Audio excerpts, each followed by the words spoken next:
Hello and welcome. My name is Steve Pugh. It's Monday, the 5th of July, I believe it's 4 p.m. So I do something called a Growth Strategy Podcast where I try and introduce you to real, interesting people that run their own businesses, generally kind of people I know, and likewise people that you can hopefully relate to that are going through their own journey, their own real struggles. And again, not necessarily your big multimillionaire kind of, Alan Sugars kind of thing, but actually real people that hopefully you can relate to, but actually people I like sharing their story and just having a good natter. So the lady I'm going to introduce you to today, we're going to talk about how we met and that kind of thing as well, and then also share her journey. But likewise, we'll probably go a lot into tech, is what we were just talking about off camera, and live streaming and sales and stuff. And we aim for like 45 minutes. If it goes over, it's probably my fault. But I'm going to bring you in now, Victoria. So boop, there we go. You're now live. Would you like to say hi to everyone? Hi everyone. You have to do the wave, don't you? It's ended up that we do the wave now, don't we? It's very hidey-hi. It is. I quite like it though. I like it. Not really me, but I'm going to go with it.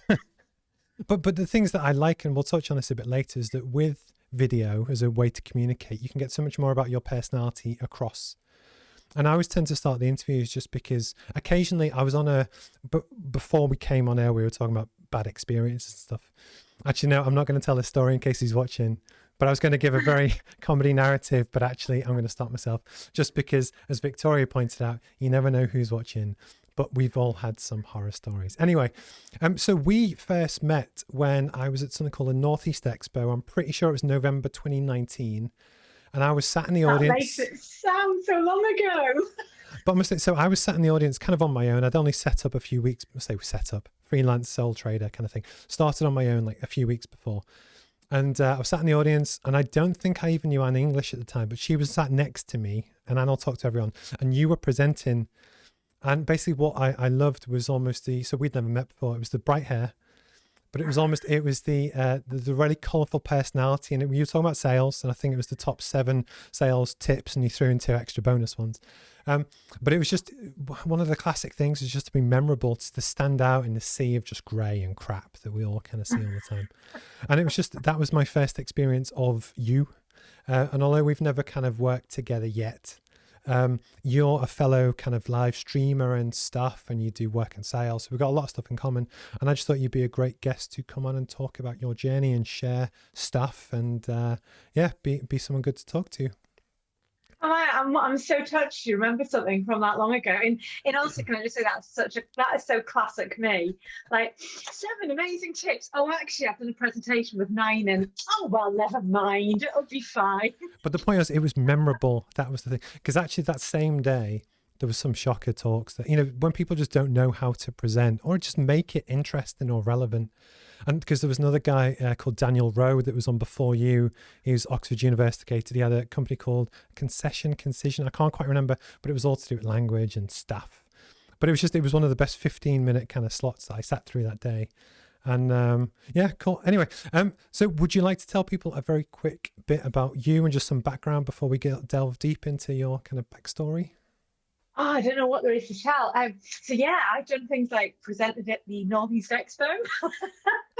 I've been really lucky actually, because I've been out on my own. We've been talking about, sort of talking about being out on your own, being freelance. I've been going 7 and a bit years now. That's quite horrifying in some ways. I was quite shocked when I realised that. I think the pandemic, we're all just minusing years off, aren't we? So they don't count. And I've been super lucky through that time. I've worked with some amazing tech companies. That's really like my jam. I do a lot of stuff with software and technology, because I started with Sage, and then I moved into construction at the beginning of the last recession to sell construction software. And then when I've been out my own, I've done all sorts. I've even done some retail stuff, which was very fun. Stuff with, oh goodness, like all sorts, cleaning companies. Who knew? I have a repeat customer who's a cleaning company. But my house is really clean now. I mean, what's not to like, But the thing is, but people sometimes, I'm not going to say talk down about cleaning companies, but it's a tough gig, a lot of competition. But likewise, if you can make it work, it doesn't matter what your business is. I've got respect for them, I'll be honest. It's I think, to be honest with you, especially at the moment, it's a really interesting line of work. And I've been working with that particular business for about 2 or 3 years now, on and off with bits and pieces. And I mean, they're doing amazingly well. I think this is one thing probably you find the same. I just like working with nice people, Yeah. just nice people. And I really, I like to invest in people's success. I get really excited. One of my other clients rang me up, like they were on holiday. They got a call from the office. They'd won this really big deal that we'd all been working on. And like literally he rang me just to go, oh my God, we just won this deal. I was like, whoa. And like, I just love that. I love working with businesses who are excited, enthusiastic, they want to be successful, and who still get excited about it. Why wouldn't you? See, for anyone that didn't know Victoria, this is what you're going to get for 45 minutes now. I know. Tone it down. No, I like it. But what I like, and I completely agree on the people side to it, because people hire you, not just someone to help them with sales. If you want just someone, you're on a race to the bottom. And it's like the same with me. I know I'm not everyone's cup of tea, but I do love getting to know everyone. You do feel part of it. Well, you are part of the team. It's just done in a slightly different way. Hi, Simon, again. I always talk to the guests when they pop up. I don't have the flash stuff because is it StreamYard that you use? Yeah, I use StreamYard, and to be honest with you, it's not like the flash stuff. It was when I first started, we were talking about LinkedIn live streaming earlier on. When I first started doing stuff with LinkedIn, obviously you have to use something to work with the interface. Yeah. So literally, I just went and tried what was available at the time and went, oh, this one's really easy. I'll just use this. That was literally my choice mechanism. Well, so I'm just going to jump straight to question 7 now, but it was almost so people ask me what I do, and you even before the call. So we're talking via Zoom, and there's a 500th of a second delay, which I found when I edit these up, which is a nightmare. But anyway, I'll deal with it. It's a first world problem. But I talk to the guest on Zoom, and I run that through a software program called OBS, which is free. And it's a drag and drop kind of build, and you can set up different scenes. So I'm going to cut you off one sec. I can jump back to my main camera, then back to the interview, then back to the countdown. The voice is gone. And the idea is that you set up all these different scenes for what you want. Yes, we're back. And it's a great way to build up what you want, and you add in the audio and take it out. And it was just because I'm the world's worst perfectionist. The amount of time I've spent on this, and even when I do my classroom sessions, the amount of effort it was to have a live clock in the corner, which gives the real world time. I was like, I needed it because BBC have got it and I want it. And make sure it's the right way round. There's always that thing about the mirror thing, and you only realise that halfway through, and then you go, oh no, it's backwards, and it's been an exciting learning curve, really, especially the last 18 months, all this tech, hasn't it? So for you and for your business, this is like a scattergun. It's like a Christopher Nolan movie, which is jumping backwards and forwards. But so for your business, what you do, how has live stream, what's been the impact? How have you found it? Well, it's really interesting. The first time that I ever sort of did live stream stuff was a million years ago on Periscope. Do you remember Periscope? I still use Periscope. So I run from OBS via something called restream.io, which is my thing. And then it goes from that thing into 7 other things where it goes to LinkedIn, Facebook, Periscope, then to Twitter. And I tried Instagram, but it doesn't work because the ratios. Instagram wants a portrait tall, and I didn't like that anyway. And LinkedIn and stuff. So I still use Periscope. Oh my goodness. Right. So I started when it was Periscope on your phone. Yeah, I remember. And I used to do, I think it was a Tuesday or something. I did Tuesday nights at 6 or something. And for nearly a year, I went on for 10 minutes or whatever. And I just used to talk about sales stuff, just the most random stuff in the world. But because at the time I was out training in the world, it got to the point where I was doing those things from, hi, here I am in Belfast Airport. It's just what are you doing? But it was such fun, and it was such a cool audience. I loved doing that. But what was also really good about that was that it felt really safe. It was a really safe place to play. So that's where I first did live streaming, and then that kind of phased out. How sort of everyone fell out of love with it, and then I did a lot of YouTube stuff, and that's great. But it's really funny. However eloquent you are live, as soon as you're I have to pre-record something like this, it's hi, it's. What's my name again? I can't remember my name. And it's just 5,000 cuts later. See, that's why I purposely do everything in one take and I just wing it. So I prep the structure like a jazz musician. I have the questions and stuff, but I just I just go on the fly. I don't care. But I think for me, it's the authenticity because of that. So it takes all the pressure away. Yeah. And I also think as well, I don't know about you, but interesting, obviously you're different train and this, that, and the other. You know, it's that whole thing that you know, sometimes going with your thought stream and stuff a bit and just keeping going. There's something in that, you know. So then I got LinkedIn Live, and then I was scared to go on it. So my team were like, oh, "We've got LinkedIn Live, like it's amazing." I was like, "Brilliant." Yeah, but like my old boss from 20 years ago might actually see me doing something and think I'm rubbish at it. So then I had this whole like angst about it, and then I didn't use it because I didn't know like, what to do with it. And then we went into second lockdown, and at 4 o'clock the night before we went into second lockdown here in the UK, I went, I'm just going to start going live at 9 o'clock every morning for all the sales teams who are sat at home in their pants getting a bit bored. I'm going to just cheer them up before they hit the phone. So that's what I did all the way through second lockdown. The good thing with that is by the time you've done that, like you're kind of like you're over yourself, you know. But the only problem with it was it got towards it was getting towards Christmas, and I just remember people saying they're going to keep lockdown going till like January and February, and I was just going, I can't keep getting up for this for 9 o'clock every morning. But it's tough both to create content regularly every single week or day or whatever, and just so I make a commitment that every Friday morning at 9 a.m. I do my classroom style. It's a bigger setup, but I just, no joke and nowhere to lie, it's probably Thursday night. I'm trying to think what I'm going to talk about. And I literally on my setup here, I have A4 pieces of paper. I've got a black Sharpie marker. I use kind of gaffer tape to stick it on the wall, and I'll just go through them. But I just wing it. Like people might think hours of work goes into this, and don't get me wrong, yes, years of work goes into learn it, and that's just my prompt to talk about it. But it is a strange feeling that when you're broadcasting and nobody's watching, Simon always watches. He's one of my favorite. And he comments, and I have this stuff come up. But when there's no interaction, oh, it's heartbreaking. You just got to keep going, keep smiling. But for me, like it's part of the game that almost depending on what your goal is longer term. You know, I'd love it. So I do classroom sessions 4 times a week now for people around the world. But I would love to do that, you know, with 1,000 people on every session and actually be Simon Sinek level kind of. And you don't get there without the practice. So it's almost good in some ways that when, again, we spoke before we came on air, that when stuff goes wrong, because it does, and it will, almost it's just laugh it off. Nobody cares. And truth is, probably nobody's watching either. But what they do see is, for me, so I don't know if you do this.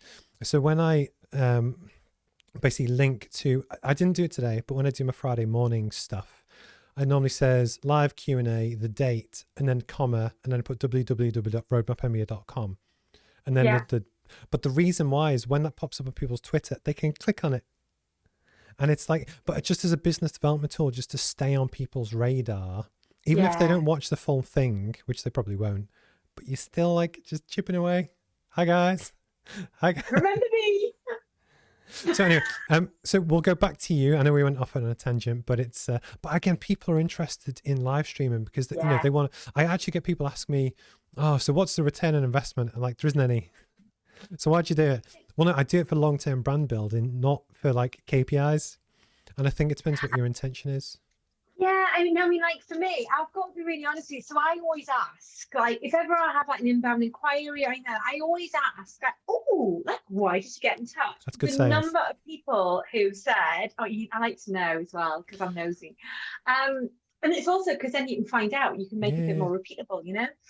And I always say, and the number of people who've said, oh well, I saw you on, and it saw you, not read something. I saw this video, I saw this clip, and what I realised was actually one of the reasons why last year I spent a bit of time actually updating a lot of my YouTube little snippet videos. It's good. Your intro's really good, by the way. It's Marco. He's a genius. Marco filmed good. one of my talks for the marketing meetup about a year and a half ago. But honestly, it's really good. It's the one thing I don't have yet. I'm doing a rebrand now, which will go live in like September or so. But honestly, you're like one of my standards for what I want to achieve because it's really good, because it looks really professional. So I put a lot of effort into this, but I haven't, because I don't have a team yet. It's just me. But almost there are things I do like to watch, and your intro bit is like really good. That, you know, that's it's something amazing that I aspire to like, I want that. It's really interesting though, because there's a secret reason for that intro. Do you want to know my secret reason? My secret reason is because I use StreamYard, the gap between you hitting go live and it showing up on LinkedIn is 12 seconds. Okay. So if you go live straight away and there's a problem, you're mid flow before you can check if it's actually live on LinkedIn. Yeah, I've had it. Whereas actually that little intro you're talking about, I think altogether it's 16 seconds. So it means that you can have your phone on mute. You can make sure you're live. You can get it up on screen, prop it in front of you and go, but you know you're broadcasting, you know it works. So that's actually the little secret behind why we did it. I love it. Because, you know, as you're saying, like tech challenges, like I've done whole sessions. I've been like, hey, blah, blah, blah, blah. I thought it's really quiet here. There's not really any comments. It's because there's been a little glitch. Yeah. It's not actually going out live. It looks like it is. All the indicators are. But because of that whole like delay thing, it's really hard once you're live to start trying to get into it on your phone and check it. So that is my little secret as to why we do that. It. So I have my countdown thing, but on Restream you can actually see your own stuff, and again that comes up about 30 seconds after it's live.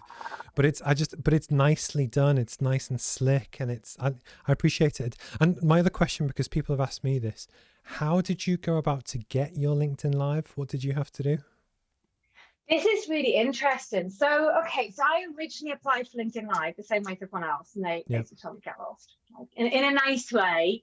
And at the time, I was producing lots of video content. I was doing little snippets. It was all going out on LinkedIn because I see LinkedIn as my main platform. When was this? But actually, just this was timescale. Probably beginning of last year. Same. Okay, cool. Yeah. So yeah, sort of December, January time last year. So that was my route, but everything was being shared. I was putting in like the snippets, like uploaded directly onto LinkedIn, and the full videos were off on YouTube. So the challenge with them was always really, I was taking people off to go and see the full videos. And they basically came back and said no. And I was like, oh, but you don't know who I am. I love LinkedIn. Please let me have it. So we actually took a decision. So it was a thought through decision about, okay, this is it. You know, we don't see LinkedIn. So I don't see, I'm sorry, not LinkedIn, YouTube. That is not my audience. That's, you know, yes, I've got a YouTube channel. Yes, there's video on there. Yes, we regularly update it, but that's more of a holding area, if that makes sense. LinkedIn's actually where my business comes from. True. So, you know, that's really where I wanted to build my audience. So for the next 4 to 5 months, we had a concerted effort of actually doing native video uploaded onto YouTube, ding, ding, ding, ding, and not posting links. So very purposely not taking people off LinkedIn for any reason at all, really. And really working on, you know, all the stuff that they like from you, you know, make sure my profile was really strong, great engagement, or, you know, lots of content, just trying to be really consistent with that. And then I applied again. It was been about July last year, and they accepted me within 3 days. So it kind of went like really quick. And then I was like, oh, because by that point in time, we didn't have a plan at that point. Now you've got to use it. Oh, well, yeah, it was a bit like that. It really, really was. So what about you? What was your experience with it? I applied 11 times. But 11 times? What? In sales, you've got to be persistent, but we'll get to this. Got it. But no, so I've been doing video for like 15 years, like a long time, which I've been uploading to YouTube and stuff for a long, long time. And it was just, I remember I asked, and I'd started to do my interviews like this in April, May last year, and they were going to YouTube. And one of my guests was the guy that runs Google in the UK and Europe. His name's Craig Fenton. I'm still connected with him. And anyway, and once I had that I knew that was the one in the submission form when it says give an example. I was like, this guy's going all the time. And basically nothing, not, and 11 times I applied. And then eventually I think they were like, fine, just go, just give up. And but for me personally, I'd love it because it's that balance of when I know most people don't watch the stuff, and even when it's live, most people don't interact with it.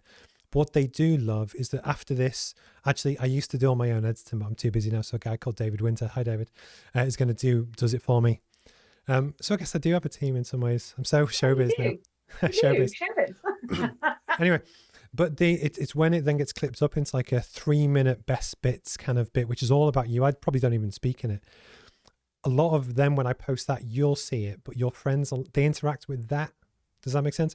But the Yeah. real value, in the same way that I'm looking for the roadmap to develop an app, the reason for the app is only for push notifications.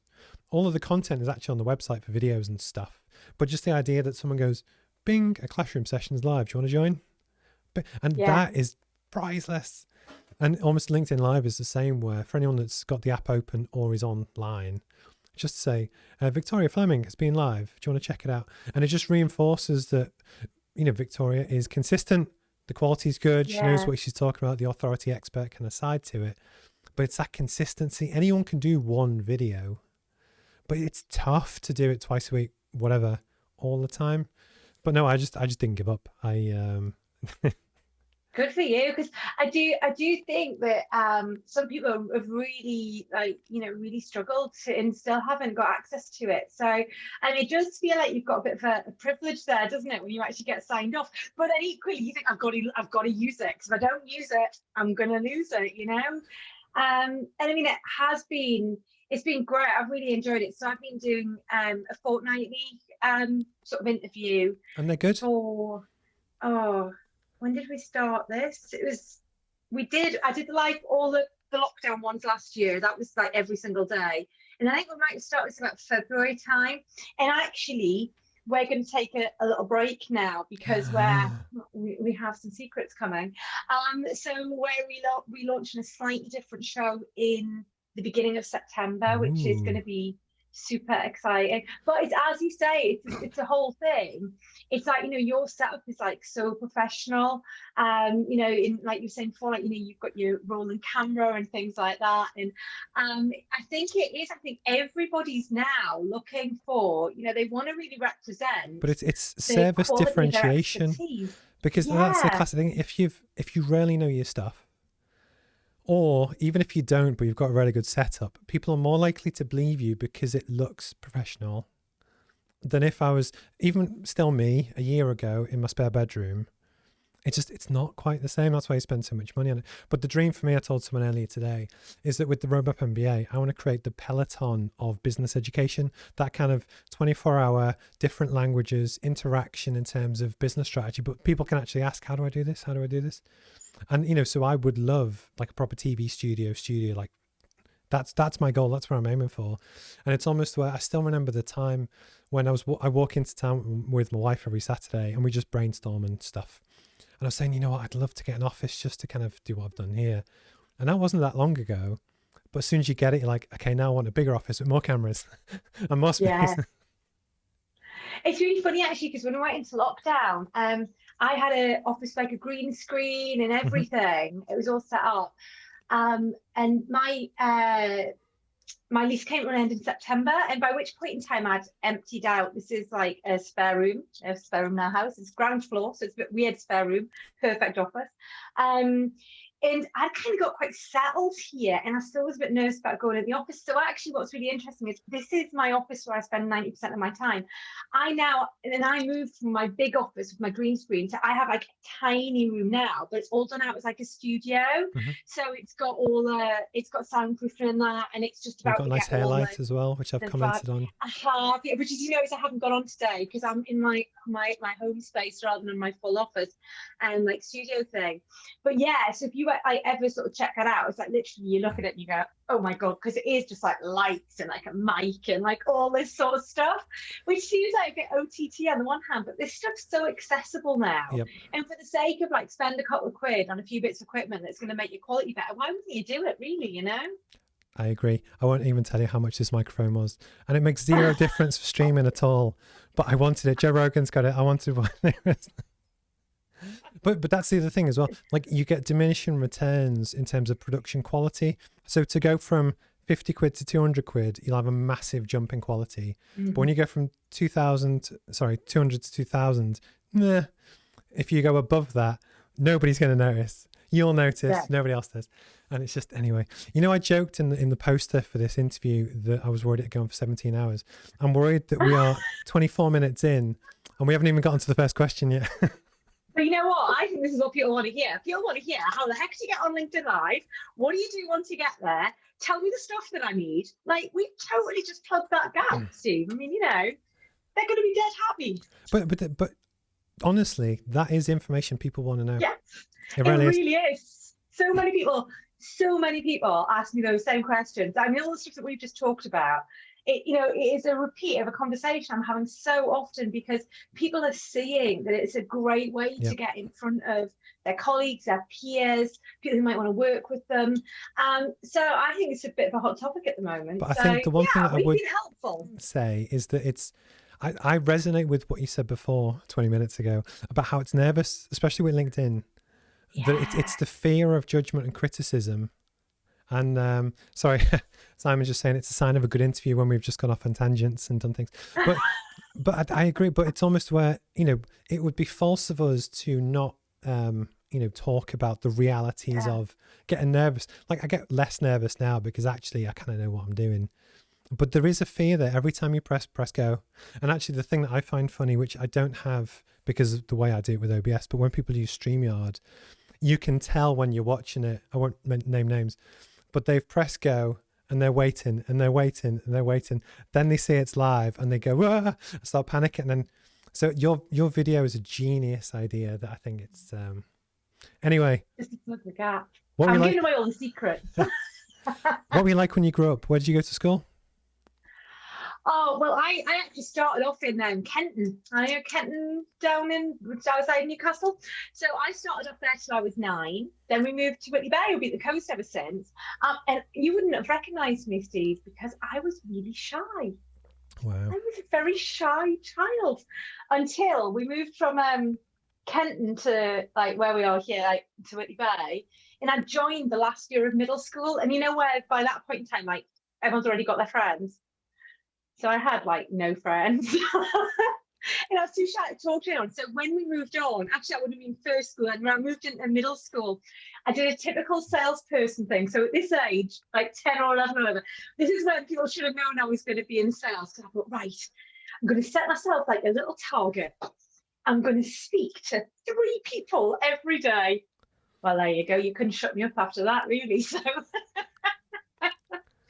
So it was interesting how that was, and that situation probably changed my personality a bit, actually. And now I'll talk to anyone, talk to a wall if you leave me long enough, you know what I mean?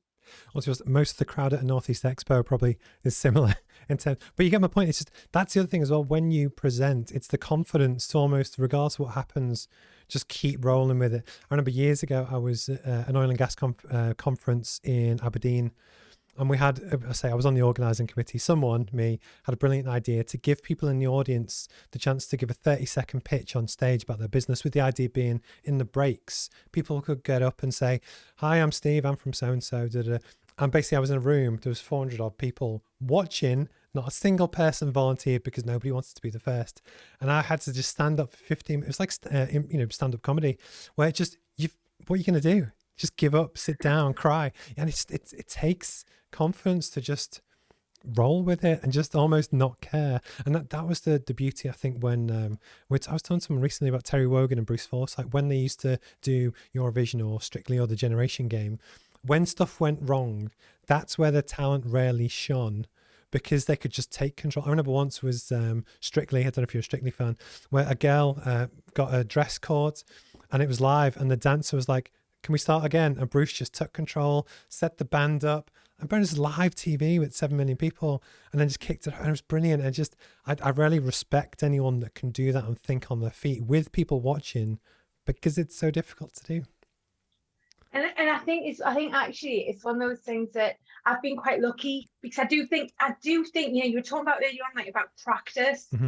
I think it does get to a point where a lot of that's about practice. You know, I mean, I've fallen flat on my face, literally on a stage in front of a room of 150 people, including the directors of the company I was working at that point in time. And literally just went down. And I was the only person on the stage as well, so I couldn't even blame anyone else. I tripped over a wire. And you've got to recover. You've got to recover that. And that was a really serious thing that I was doing. It was a room full of accountants. There was another time when I was launching a product. So it was huge. We're at this big event. we'd spent all day getting people to this big launch thing, and we were going to go live on a video link to like with them hitting the go button, and the MD was going to talk about it and all that. So I was on really, imagine me, really strict. You have 23 minutes. And at 23 minutes, that stream goes live regardless. So in that time, you have to intro, you have to tell people what's going to happen, you have to do the first ever live demo of the product, and then seamlessly hand over. I was like, I'm on this. I'm on this. And I literally did all the intro, did all this, that, and the other. And I said, here we go, first ever live demo. And I pressed the button, and I got the black screen of death.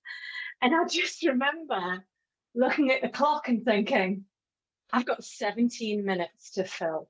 Like, what, like, really? And to this day, I couldn't actually tell you what I did. I don't know if I demonstrated by the power in down, the zone. It was such a blank in my mind. But I just remember coming off, and everyone in the team. Nice. That was genius. That was like amazing. And I'm thinking, I just need some gym, you know? So I do think like all these experiences are like, you know, painful as they are at the time. It's great. It's all like it's like your learning ground, your stomping ground to help you get better and better, isn't it? Oh, it breaks my heart even just thinking about it. I'm one of these people, I could never watch Frasier when it used to be on Channel 4, because anything which is like cringe makes me cringe that bad that I have to turn the TV off. So just thinking about you doing that, because I can, but it takes balls to just keep going. But on a good sign, they picked you to do it for a reason, because they had faith that you could actually do it. And one of the things I've noticed as well is that ironically, whenever you feel pressure to present or do something, it's because what you're doing matters and people care about it, which is a nice thing that actually, you know, there's tricks and stuff to it as well. The other thing I've noticed as well, I remember last year I interviewed a guy called Peter Hopwood. It's a presentation speaker coach, and he was in, where was he? Czech Republic.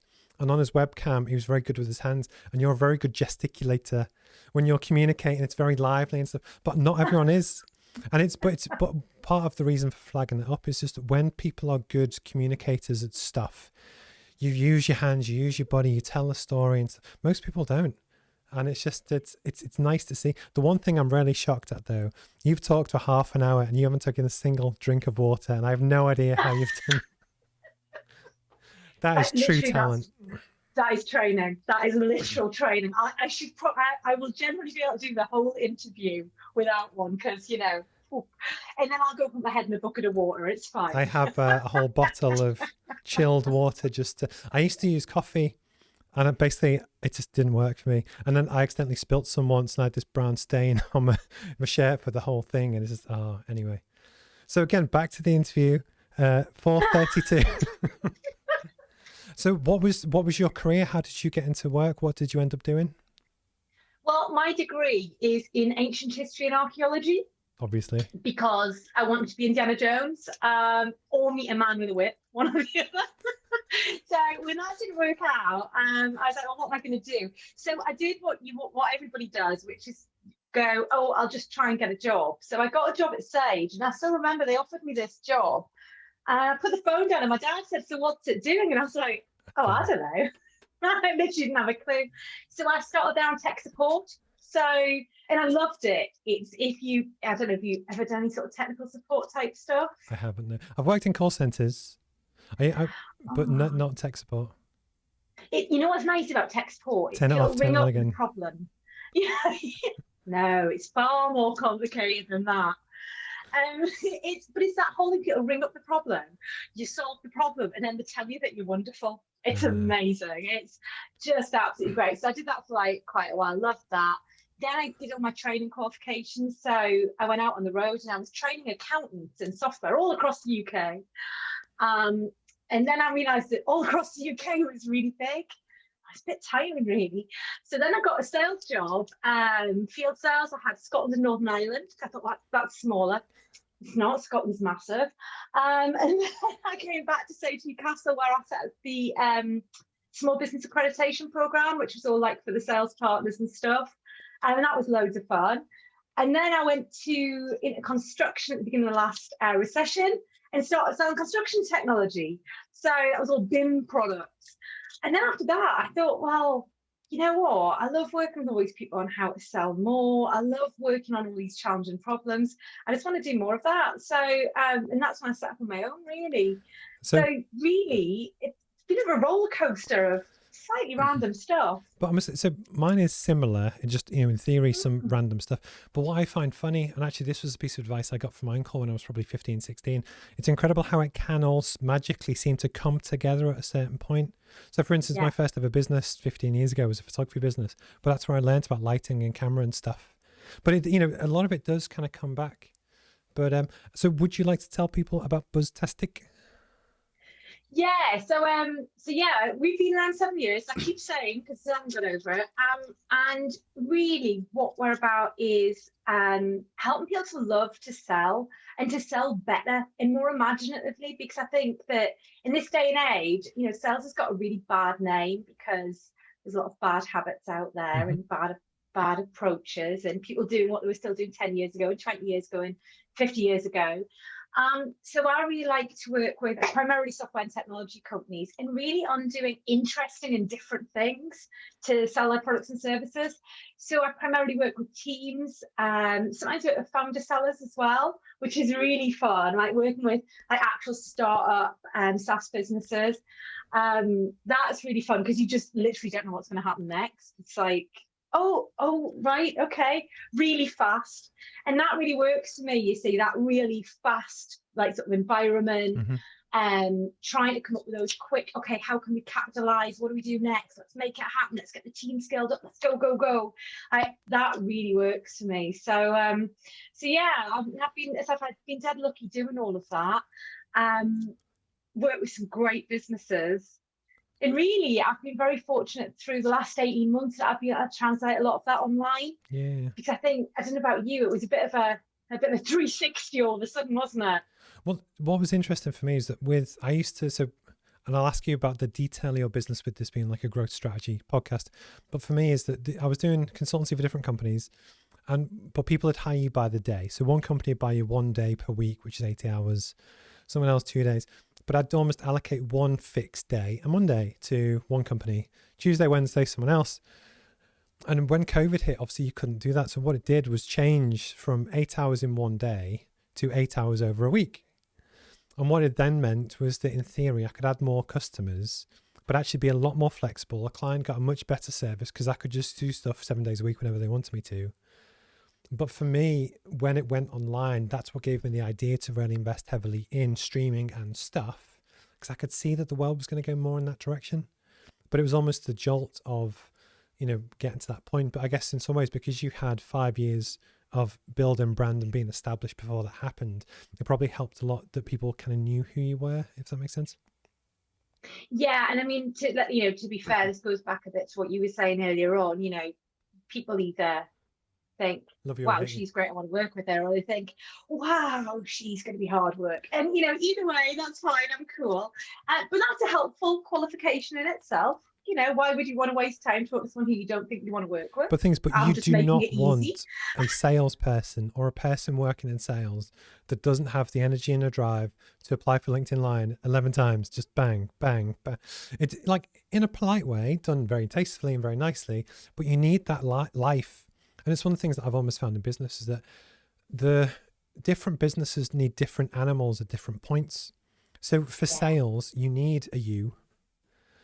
But for finance, you might need someone else. And it's that kind of thing. And actually, it was your guest on your live stream last week. I forgot what the guy's name is. I apologize. But he was talking about... Mark Gardner. Yes. When he was saying about how when he went from the corporate world, where in theory, you just get very good at one job, to then when he started his first business or got involved with startups, he just didn't feel he had the range of skills that actually you need to be quite good at a lot of different stuff.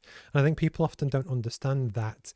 And I think also that the big thing that I think a lot of kind of startups miss, or people set up to be a copywriter and miss, is both the discipline to do sales, set up your targets, understand your targets, and then execute. And then how do you do it? How do you prospect someone? How do you qualify someone?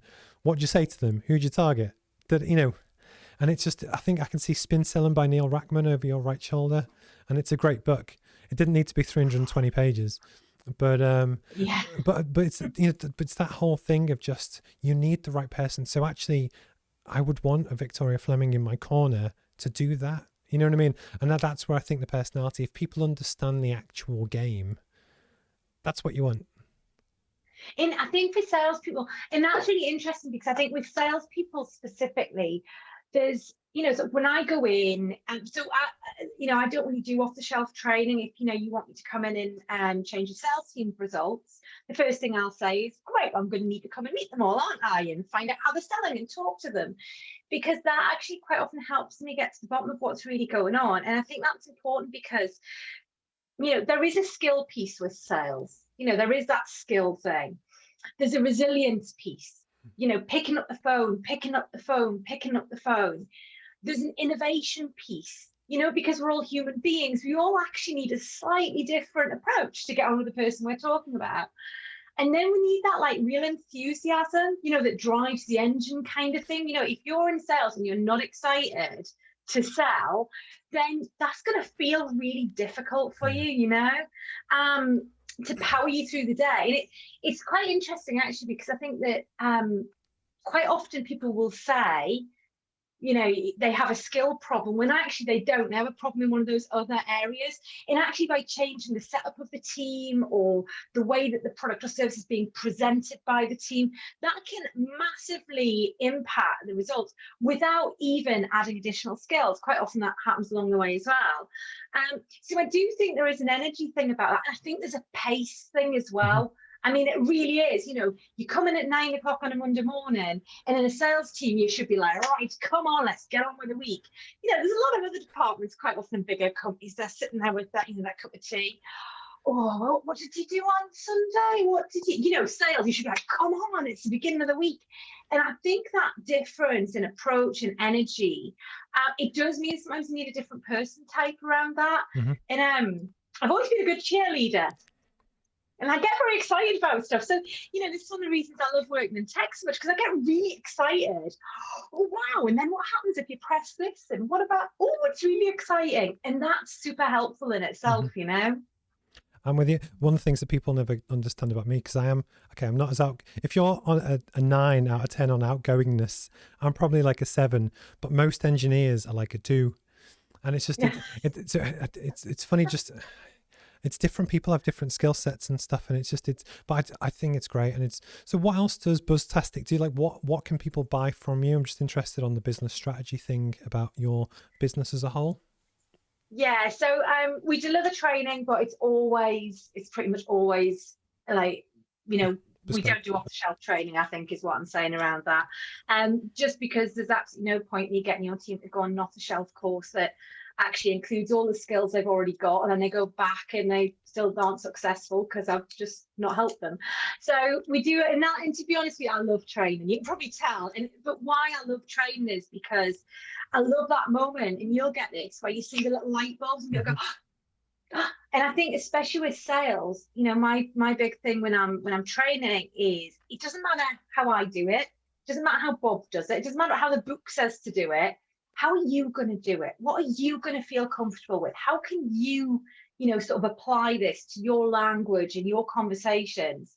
And I think that's one of the things that really changes the results you get with people, because all of a sudden people go, oh, right, I can say it like this. That works for me. I can apply that.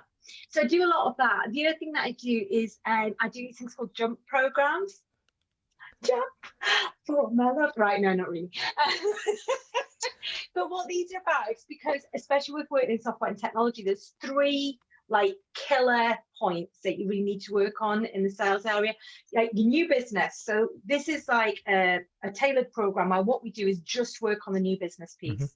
So that's like, that might be training new people, it might be setting up the process, it's looking at like, why you're not getting the deals, how your propositions work, and all that kind of thing. The second thing that we work on is onboarding, and a lot of people kind of look at me and go, sales? Well, it's the biggest thing though, because just because you've sold an EMD, what about the 5,000 people who are going to use that product? Sorry? What's an EMD?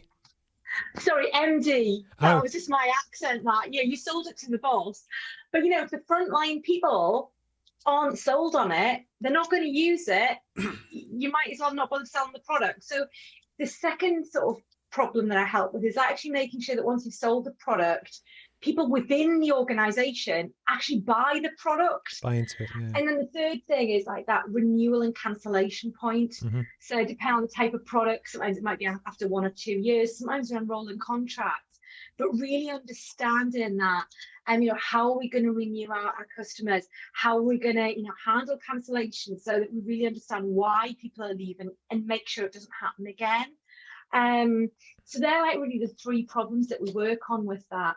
And I do independent consultancy as well, but that's really, to be honest with you, the consultancy I do always ends up being around one of those 3 problems, or all of them, Oh, cool. But I think it's interesting just the fact that your background from Sage, etc., fits perfectly, well, really well with that. Yeah. And I think it's just because often when people set up, for one, it's the Oprah thing, but they don't know what they don't know.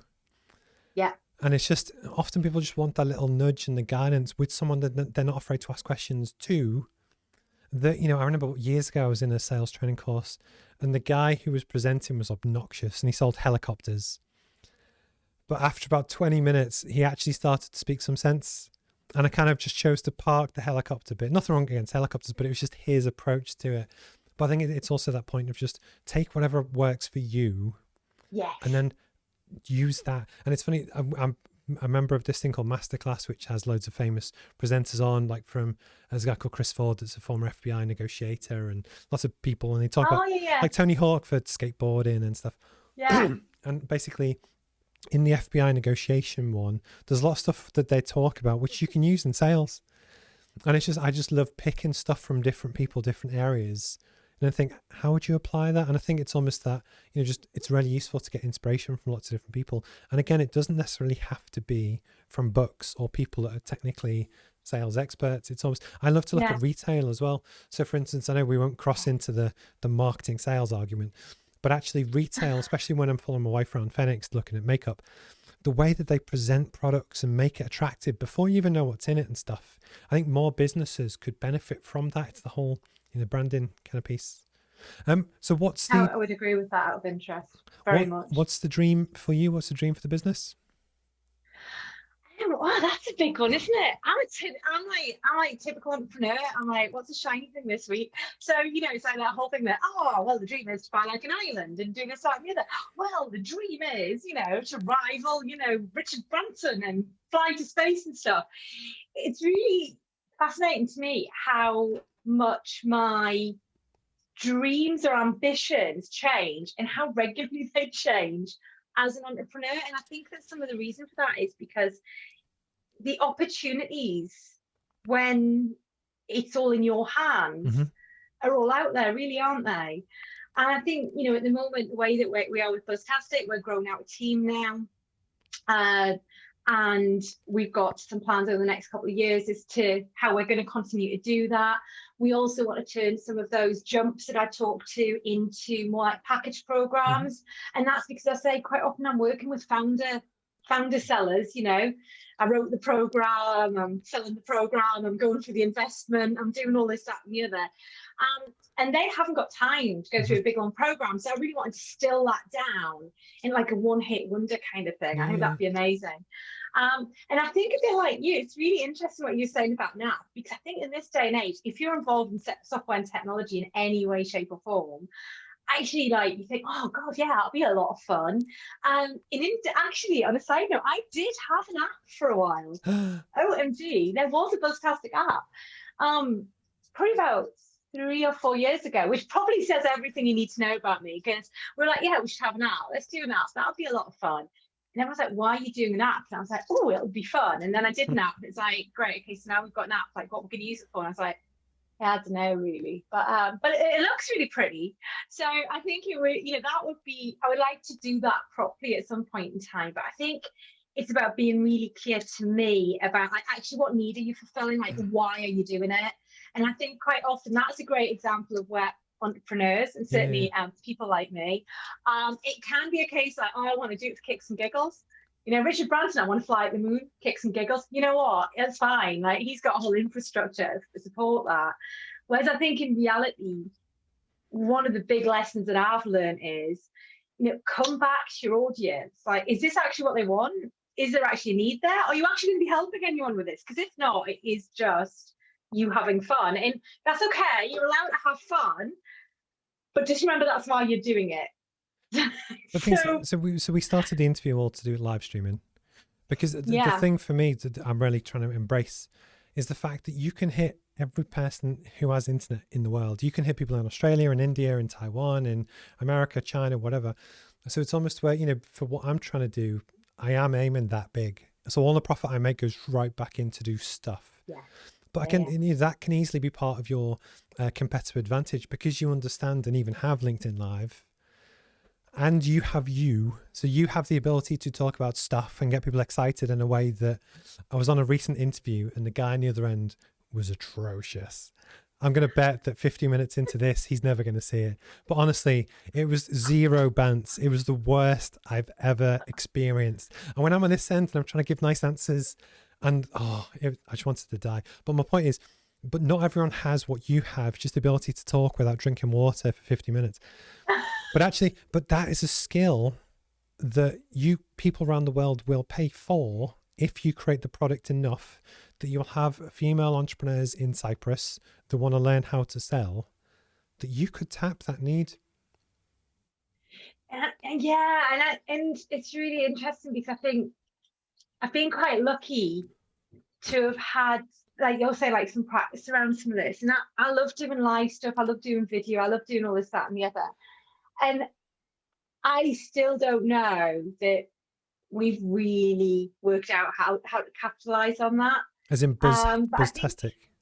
I think that's definitely, it's definitely something that we've got for our future. I think you're closer than you think, because the one thing that people might criticize against me is that I go all in on setup, but hopefully the quality of the content is there also.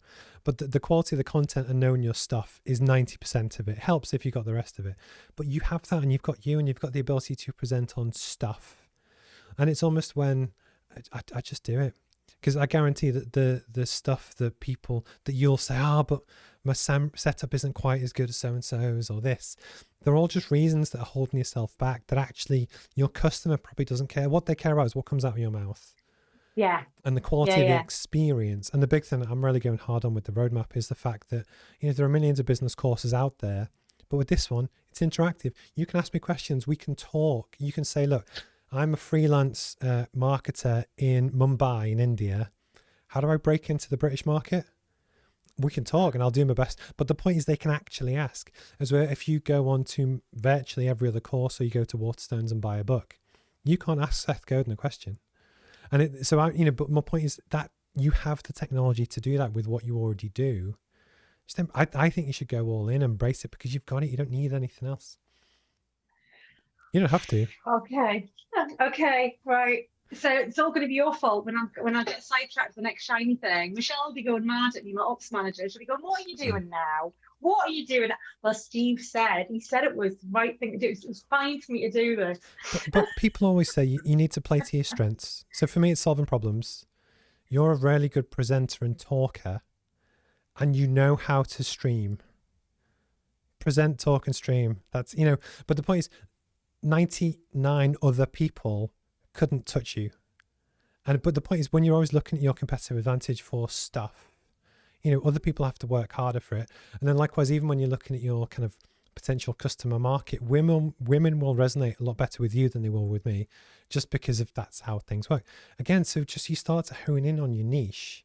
That again, you would blow me out the water teaching sales to women, because you know it better. You are a woman, they'll relate to you more, and you're very fun and lively.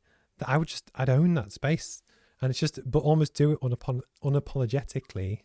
Yeah, go on LinkedIn. I wouldn't do every day on LinkedIn Live, but I would just own it. No, don't. Trust me, don't do it every day on LinkedIn Live. Really don't do it. But I think just for the podcast, because I repurpose all this content for different things. Yeah. You're always trying to, and people always want to know, how do I stand out as a business? Own what you have as your thing. Because actually, nobody can out you. Does that make sense? And I get that. And it's just, that is your superpower. In the same way, Anne English with her creative visual doodles and stuff, I could try and do that, but I wouldn't be a touch on it. You just need to have your thing and run with it. And I think it's almost when you worry too much, I don't mean you, just people generally, about what other people think. Oh, well, what if it doesn't? So who cares if it doesn't work? The big thing for me when I started the roadmap stuff was that as long as I can look myself in the mirror and think, did I do my best? Even if it fails and it burns, it's going to be very public because suddenly my live streams are going to stop and stuff. But I don't care because I'm just doing my best, if that makes sense. And it was just, you have something which is really brilliant to turn into a therapy session now, but I think you should really kind of go for it but you've got the skills that 99% of people don't have. And you've got the confidence to do it, which is also the hardest bit. It's really interesting with all this as well. I think some of it is that it's trying to work out I think it's always about trying to work out the best application of your skill set, isn't it?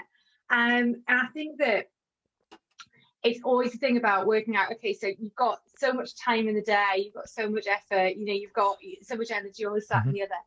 And it's really sort of think like, how do I actually allocate my time and energy in the best places in order to do that? Because there's a lot of there's a membership community that I do some work with inside of, and it's very much what you're talking about. I do a lot of Q&As and stuff, and I really, really enjoy those.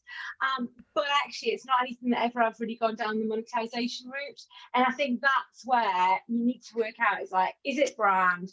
Is it like monetization? Is it for fun? Like what is the reason? Like, what's the purpose behind doing this?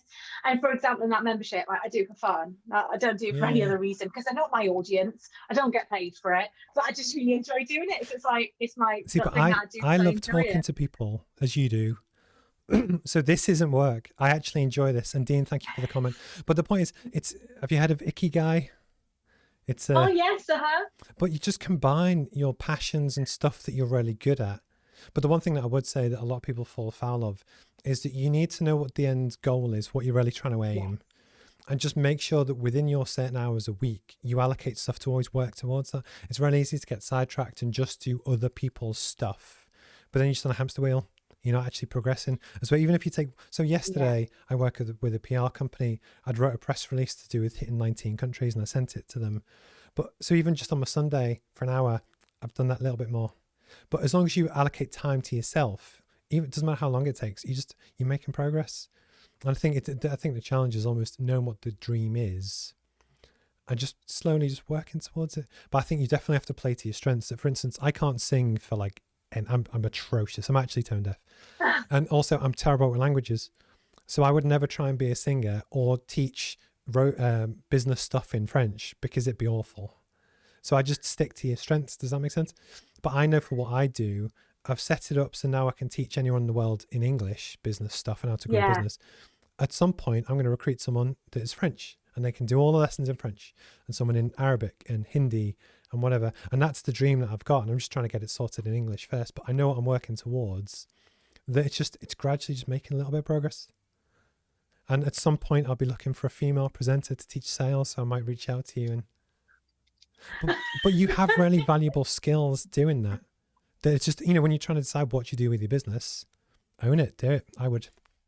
Anyway. Yeah, I think the other thing about it is as well, I think it goes back to that thing that you're saying about as well. It's consistency, isn't it? And I think, that's very much where what I'm doing right now, it's because that's really a space that I can own. So I think it does get at the point of like, okay, so you can be consistent, you can own that space, you can do that sort of stuff, great. But like, where are you going to go next? You're going to stay in that space? You're going to go somewhere else? Like, what does it look like, kind of thing? So it's exciting times. And I think especially at the moment, actually, coming out of the whole COVID thing, I think everybody's ready for like, what is the next adventure, isn't it?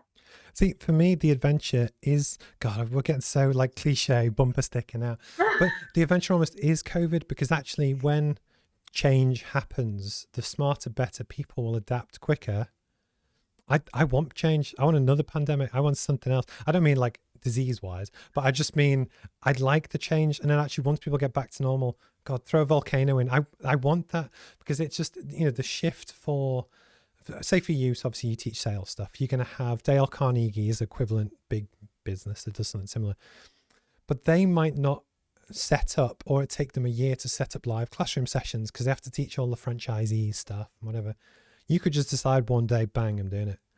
And it's, you can out compete, because again, they don't have you. I don't know if you actually are a Dale Carnegie franchisee, but you get my point. No, I'm not, don't I?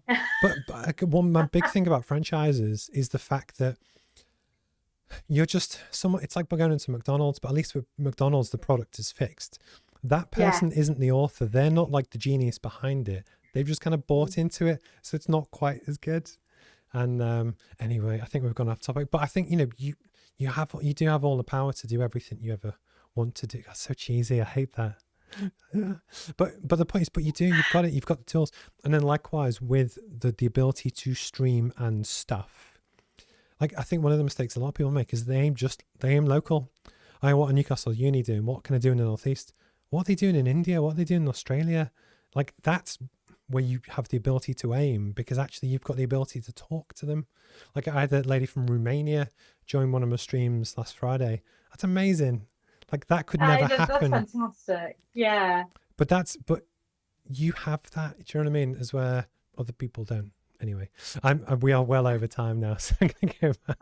I kind of knew this. We did 80 hours, have we? So one of the things that I ask all my guests, and I always find this bit really interesting, is just because we all have different life lessons and things that we've been through and stuff. And, you know, it has its own section on YouTube again. What would you say is the best piece of advice you've ever had? This is really interesting. The best piece of advice I think I ever had. I'm a big Terry Pratchett fan. I don't know. Do you read any Pratchett? I don't, but I know who he is. I'm a big Pratchett fan. And there's a quote that I used to have on my wall at work. And the quote was between an older witch talking to a young girl. And the older witch said, so if you follow your dreams and you wish on a star, then you'll still be beaten by other people who worked far harder than you. And it's one of those things, like, whenever, you know, sort of my response has always been to come out fighting. I might not be the smartest person in the room, I might not be the brightest person in the room, whatever, but you know what, I'll work the hardest. And I think that's one of the reasons why, because I've always thought, you know what, if you put the work in, you can get wherever you want.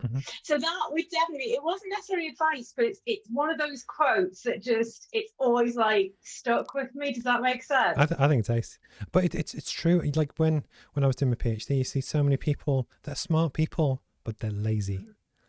And it's just, I don't care what the person that had the cleaning business right at the start of the interview, if you work hard and you work on yourself and you do stuff, you can do really, really well. I think people often don't have the ambition, or they don't quite have the tools to do it, but actually just hard work will get you 80% of the way there. Because the other thing as well is that with the hard work goes into things like when people decide to do a podcast or a live stream or whatever. And the other thing that I think is really interesting, especially now with social media, people will notice. Even if they don't interact and don't comment on the stream, they'll see, oh, I've seen Victoria's post. You've said that's where your clients come from. But the hard work and the hustle, although people might not interact now, they're seeing it. And whether they admit it or not, they respect it because they know how hard it is. And I think it shows, but actually the fact that we're even talking means that, yes, I saw you speak at an event. I thought it was really good. But actually you've stayed on my radar because you've kept hustling, you've kept working. And anyone that's into this kind of stuff will respect that because it's not easy. Again, the reason it's not easy is because hardly anyone does it, because it's really fucking hard to do. But I think that it shows great character traits that, again, if you're a new startup SaaS founder and you're looking for someone to work with, you're going to want to work with the person that has the work ethic that you want. And it's always, anyone can say, oh yeah, I work hard. But if you can prove it and prove it for the past 7-10 years, you can't fake that. Do you know what I mean? Yeah, and I think even as an employee, it was always my USP. But you see, interestingly, I think the other thing is that the one thing that I would say is probably changed as an entrepreneur a little bit has been that I really try and question, is this the smartest way of doing it? You know, working hard is great, but equally, is this the smartest way? And I think that that's definitely something that I don't think I ever really did as an employee. I just would keep like doing the work. Whereas I think like when you've got your own business, I think, you know, you do reflect and think, look, is this the best way this could be done? And, you know, is there a better way? Is there a more time effective way? Or is there, you know, somebody else I can use to help free up my time and get me there faster, you know? And I think that's been an interesting development of that approach kind of thing, you know. Do you mind if we talk about that for a second? And if you do need to shoot, honestly, just tell me. That I'm cool. Is that so I read a book by a guy called James Caan. It used to be a dragon on Dragon's Den. This was like back in the day when it was actually people watched Dragon's Den. I haven't watched it in years. I don't know who the dragons are anymore. It's got Sarah Davies on it now as well. Local lass, she's amazing. Like literally, all us women are just like we now have a new heroine. We have a new someone to look up to because she's awesome. So if you haven't watched it recently, you need to go and check it out just for her, if nothing else. I will do. But what I was going to say, so it was a guy called James Caan. Anyway, I read his book on the way to Brazil years and years ago, and what he was saying is that it's when he realised the point where his time per hour was worth more than him paying someone else to do that. But just from a business point of view, for real people doing their own stuff as we are, is that just from that point of view, for me, it was when the first 6 months you're kind of setting up and you're trying to get your first customer and just make any money at all, just stay alive. Yeah. And then it got to the point where at the end of my first full year, I didn't want to pay a tax bill. So then it was like, what money can I spend? But then actually, then when I started the next financial year, I was in a good place because I already had my customers at the start, if that makes sense. And that's why David Winter, again, great guy when I started to edit this, it's only me. I don't have a team. I don't have anything else. I do everything myself. I'm now capped on time and what I can do. And I used to spend probably half a day a week editing videos. And actually, that's quite valuable because that's in theory, bad maths, 20%, 10% of my week lost and non-profitable stuff. So actually, but I could now afford to do it. And the reason why I wanted to talk about it is just because when people first set up to do their business or whatever, it's okay to not be able to afford to do stuff right away. Does that make sense? Yeah. So it's almost where you'd almost for the first year, just survive, just keep going. And at a certain point, you might be able to afford a virtual assistant or someone to do whatever or whatever. But it's almost when I'm always conscious that you watch loads of people talk and say, oh yeah, I outsource all this stuff.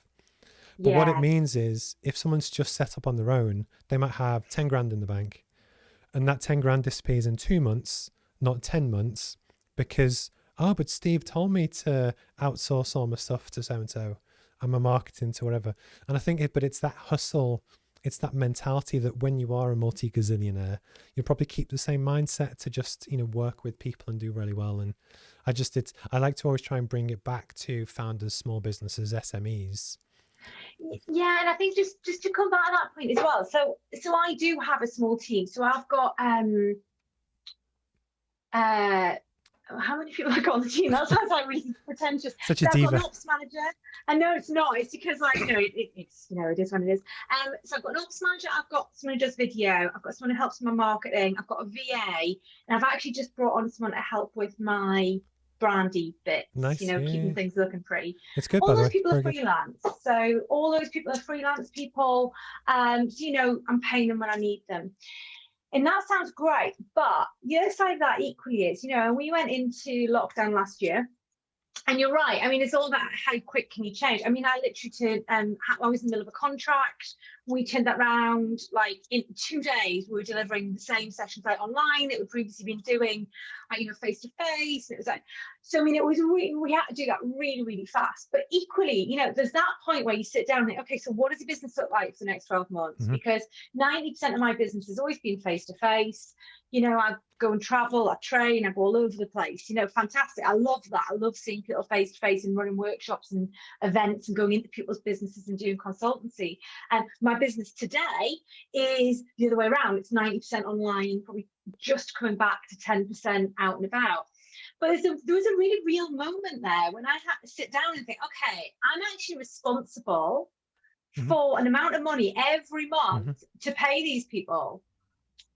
This isn't about just paying me. This is about, I've still got my same expenses. I've still got to pay for my office. I've still got to pay for this. Still got to pay for this. And I still have to pay for these people. And because of the kind of person I am, despite the fact they were freelancers, that was very definitely a pressure. And that was very definitely something that I had to decide, okay, stuff that was in the pipeline, I mean, is it going to come through? Is it not? So I think that the other thing is that it sounds like, oh yeah, great, you get a team, but actually there's a whole other series of responsibilities there, because I think that for most people, they feel a level of responsibility for the people that they work with. In my view was a little bit like you, I doubled down. I don't look down. What am I going to do? And a lot of my pipeline didn't come through, you know, because it was in-person stuff, so on and so forth. So I had to transition. I had to find different business. I had to find different ways of working. But there was a very real thing. So I think for people out there thinking about bringing on a team, I think, you know, good for you, absolutely think about it. And there's some real pros around it. But I think there are some additional strategies and some different challenges that you're probably going to have down that route as well. So I think there's sort of challenges on both sides, aren't there? But for me, when we joked about the start of the LinkedIn Live stuff, for me, this is the best content because it's real stuff that nobody ever talks about. And it's, you know, when you get people that have, there's various PR companies that have their paid clients, but when they interview them, it's scripted. It is so cheese. It's like, so tell us about new product X. Well, and it's, you just want to die. It's so like 90s. But actually in trying to build genuine relationships and rapport with people, because of that interaction there about, you know, there'll be people in that situation who, I remember once was, I'd been in business a month and I did a video, typical, which is about my first month in business. And I just put out on LinkedIn. And there was an event like a week later and there was a lady who didn't know she existed and stuff. And she went, oh, I saw that video and I thought it was really good. And what it was just an honest, like, approach of, you know what, this is how I found it. And I think it's that, again, humility in some ways can be a USP because not many people actually talk honestly about, you know what, I did worry about that, but I did this, I did that. And that again can be a USP or a superpower. My voice is going today. But it's that kind of thing that gives you the platform. But then likewise, the fact that say 90% of your work now is online, what that means is that you have a much bigger pool to fish in. So for instance, when you're in person, it probably was UK wide that you could do stuff with. Now, in theory, you could train anywhere in the world and you've set up your business to do it.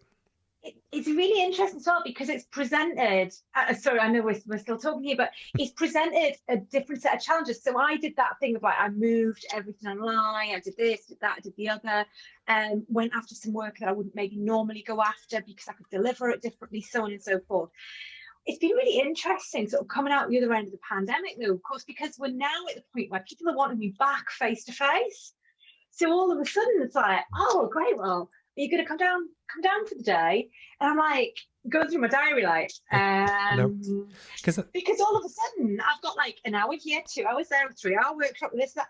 So all of a sudden, whereas a bit like you, I was always like primarily selling days and half days, you know, that was very much like the norm for a lot of what we do, you know, consultancy training, that tends to be the pattern.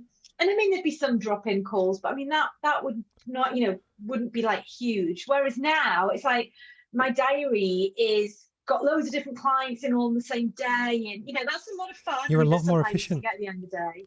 Yeah, you can be. I mean, sometimes at the end of the day, you're a bit like, oh, I can't talk to another person. My husband says, how was your day? And I'm like, and he's like, you've been on Zoom all day, haven't you? And I'm like, He's like, I'll make you a glass of wine, dear. So I mean, I think there is always that. And I really want to get back to some face-to-face because I've really missed it. You know, I've missed all of that. But I think it's why I was saying I'm quite excited about what's going to happen next, because there is going to have to be another shift in my business to make this hybrid solution really work for the future. Just whatever works best for you, do the maths, see what works out. Because if people want an hour's worth of training and they pay you 300 quid to do it, that's fine, do it via Zoom. Because then you could fit 8 of those in a single day. You know what I mean? Yeah. And it's just, people never wanted to pay for travel time. And it's just, I think the balance is, so you're very good in person. I enjoy that as well. And I think I also want to do more face-to-face stuff. But the thing that I find funny is that it's, from a business development point of view, it's good to see people in person every 6 months or so, because you get to connect, you get to body language and have a coffee and have a natter and keep the relationship going. But then for me, you can then jump into Zoom and it's the same as where if you've only ever met people on Zoom, you're like, I don't know how tall Victoria is. You know, you could be 7 foot tall, but there's a lot of stuff that you never know in person. And I think that's where the hybrid will come in. But from a business point of view, just do the maths on what works and say, yeah, I'll come down and do some training, but the price is triple. Just because of what... You know, also... No, I was saying just because, you know, you don't want to have to turn down work. because just the business model has changed and the world has changed. That likewise, you could offer the same 2 hours training at a discounted rate, which they win. You get the same stuff, but actually you can fit in more. Does that make sense?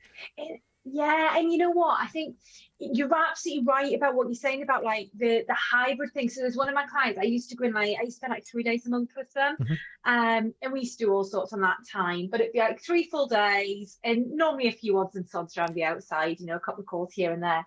And like it looks like we're going to settle out now at like 1 day like in-house and the rest of the time just like as and when. But it's been fascinating getting back. And the thing that I found most interesting is it's the kitchen. It's the value of, there is no Zoom kitchen. There is literally no Zoom kitchen. And there's been a particular challenge that had been going on for quite a while in the business. And I could not get to the bottom of why we didn't seem to be able to make any progress in it. It took me exactly 3.5 minutes. And it's the kind of thing people tell you offline. Yeah, leaning on the bench in the kitchen with a cup of coffee, having just boiled the kettle, and you suddenly find, well, you know what though? It's because and we solved the problem like within the next hour or so. So I think there's definitely a place for some of that, because I think some of that offline intelligence, that like the down low on what's going on in the culture, if that makes sense, I think especially from a consultancy point of view, I think can be really valuable. And I mean, that allowed me to completely shortcut and I look like a genius. I love it when I look like a genius. But that's what I've found. I've found the training we can do, you know, we can do everything online, but the informality that you can have by going on site, I think that can really be something that adds to the result that you get. And I think equally when you're working with salespeople, I think especially if you look at the change in their results, it's really helpful, I've always found, to be sat next to them. Because then it goes, so what was that about then? Oh, well, right, what it really is we don't get paid for that on the commission scheme. And you're like, what do you mean you don't get paid for that on the commission scheme? And yet again, you would never have got to that, which is the underlying issue. So I think this blended hybrid sort of how we're going to come out the other end, I think it's going to be super exciting. I'm quite excited about it. Can you tell? I think you're excited about everything, but that's nice. It's lovely. So my other question, and I think we're very quickly, this is going to be the longest interview I've ever done. Oh my goodness. Oh no. Oh my goodness. I've just seen the time. Yeah. Okay. No, it's honestly, it's like if you had children waiting. My interview 2 weeks ago, Catherine, she's lovely, female inventor in Northeast, had her kids come back from school, crawl under the back of a thing to get to their bedroom. And it was funny because I could see it, but the way I cropped it, the viewers couldn't. And I just couldn't. It's like, you know, but please tell me, if you can leave anytime. Bye, boof. Anyway, if you were to give advice to your younger self, and it could be at school when you're growing up, or, you know, when you started the business first time or whatever, what would it be? And I honestly think trust your gut. And that sounds, again, you know, we talk about cliches. People say, oh, it's such a cliche that. But you know what? Some of that is about confidence. It's about having the confidence to trust your gut. Every single time I've been burnt by something, I've known, I knew before the event, I've known in my gut that, you know, maybe that client, there was something a bit off with them, or, you know, maybe in this role, there was something that I didn't quite like as much as I should, or there's someone I wasn't quite clicking with.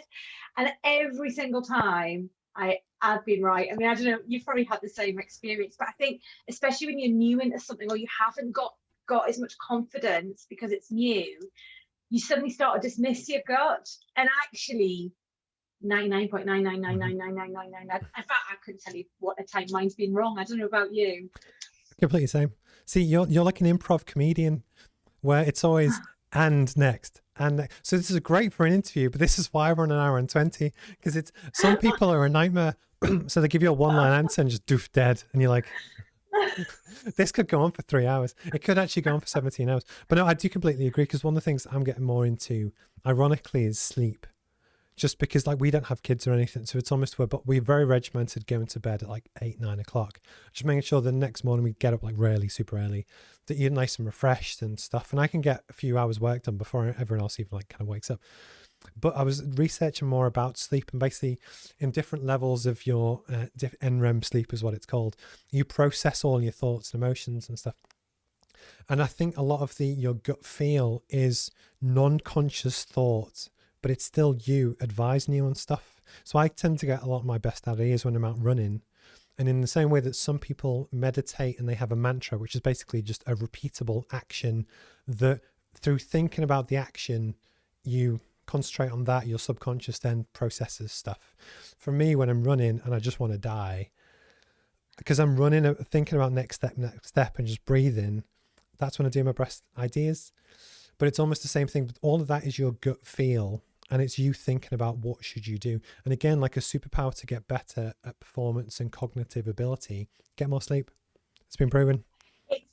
And that's really interesting, because one of the things that I do with sleep as well is if you ask yourself the question before you go to sleep, and quite often you'll wake up in the morning with the answer, but you're almost sort of programming your brain to like, okay, this is what I want you to work on, like while I'm asleep and not working. And it's amazing how that's really worked for me at times in the past.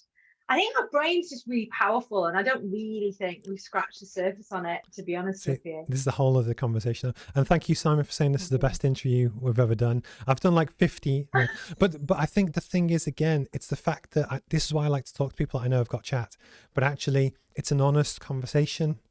There's the terrible interview I told you about before. The guy had like 10 questions, and no matter what I said, he didn't react. And whilst I was talking to him, he was reading the next question. And then he just read that. Oh, it was atrocious. There was no back and forth. There was nothing. And I just, fair enough to the guy. He got a consistency and he's interviewing people, but there's no personality there to really like get across. And, the whole point of doing this, and David, I apologize when it comes to edit this down. You can bill me for more hours. It's okay. It's fine.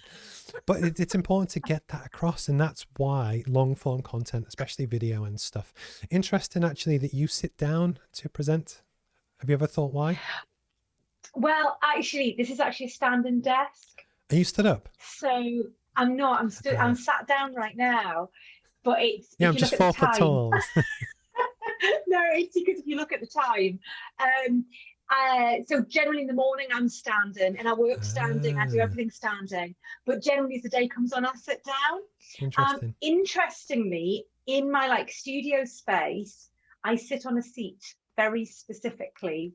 And there's a reason for that. Is that the focus point? Because otherwise, I have a tendency to drift, be a bit all over the place. Yeah.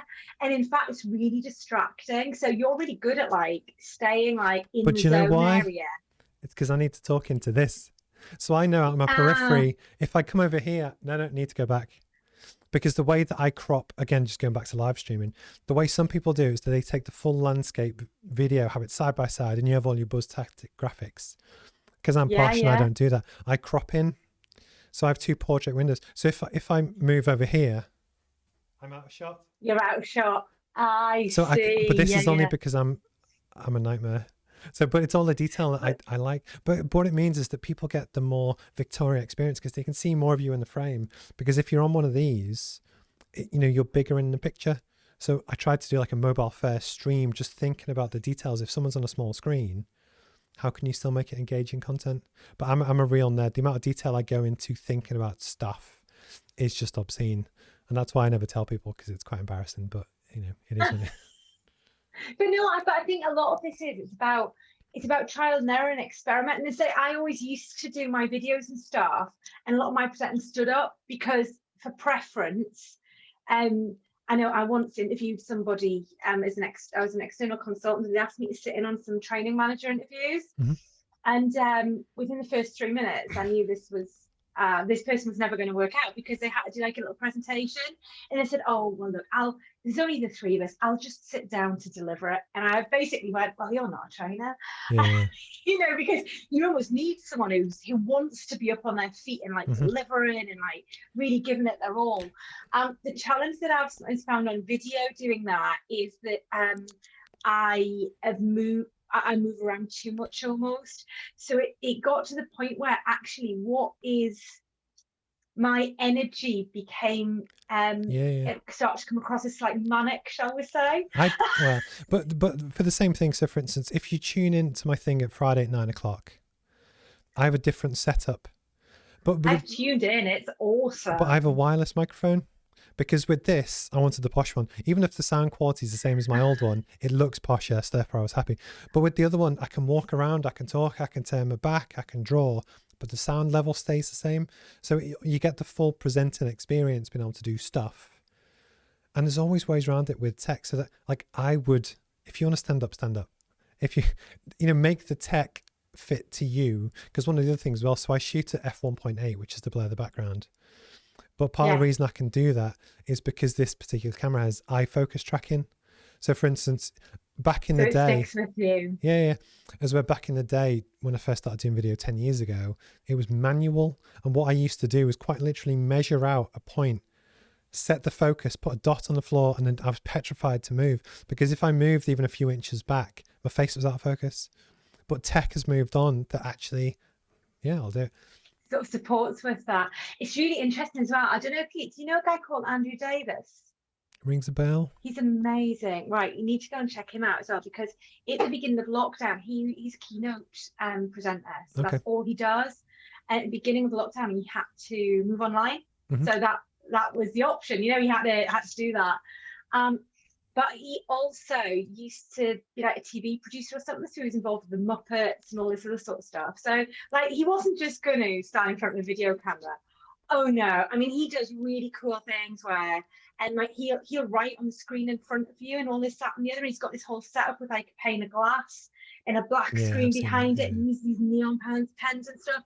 And some of his stuff for how he's really keeping his content engaging is just like awesome. He did a show round of his studio on his YouTube channel a few months ago now.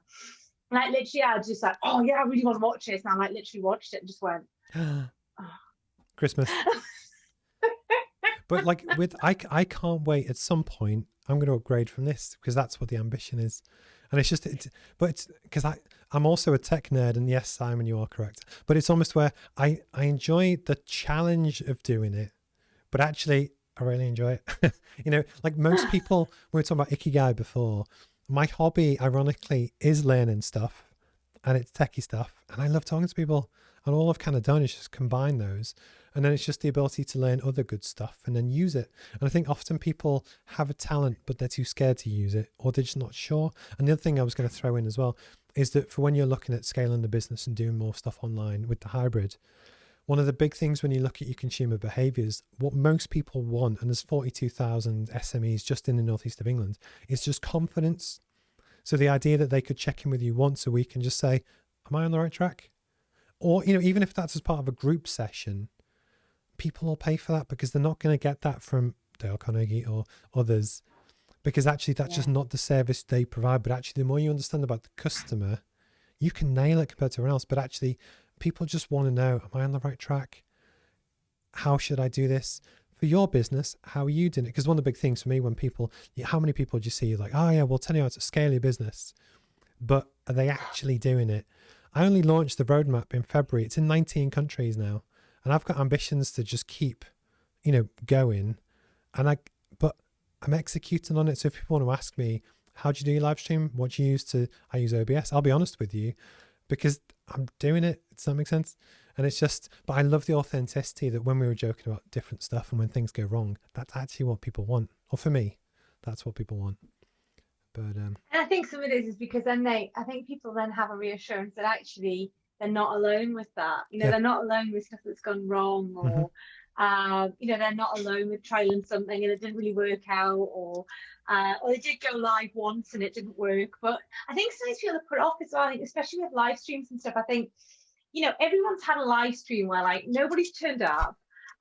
Or you've spent 20, I was just talking about how, the reason we have that video at the front is because I genuinely live streamed an entire video that actually wasn't going out onto LinkedIn. So it wasn't actually live stream. It was just me spending time talking to a camera, which, I think that it's really easy to take like a challenge like that and think, oh, I can't do this. This isn't for me. Nobody wants my content. No one's interested.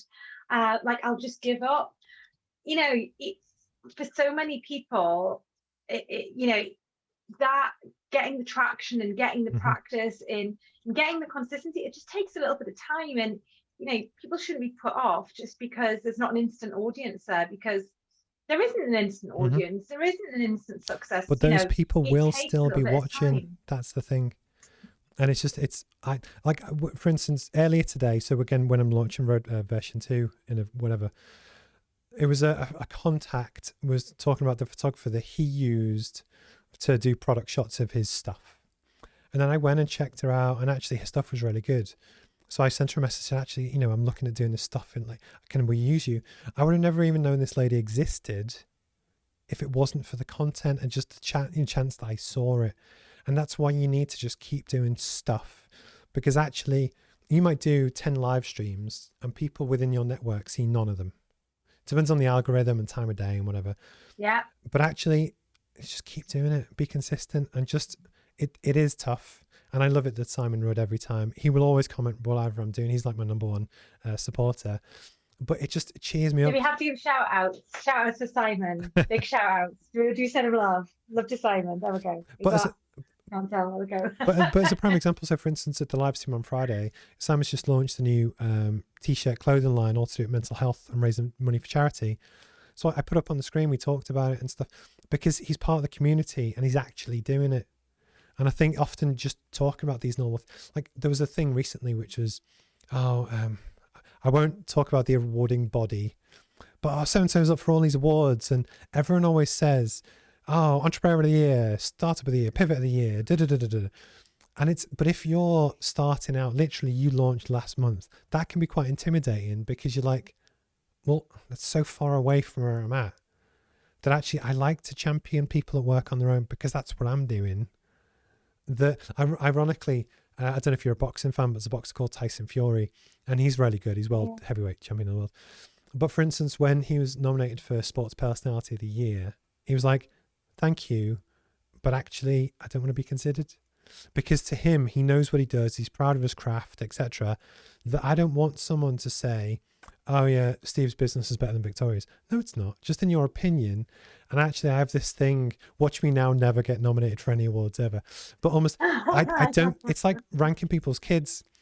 They're the best looking, they're the smartest. But it's just, your business is your baby.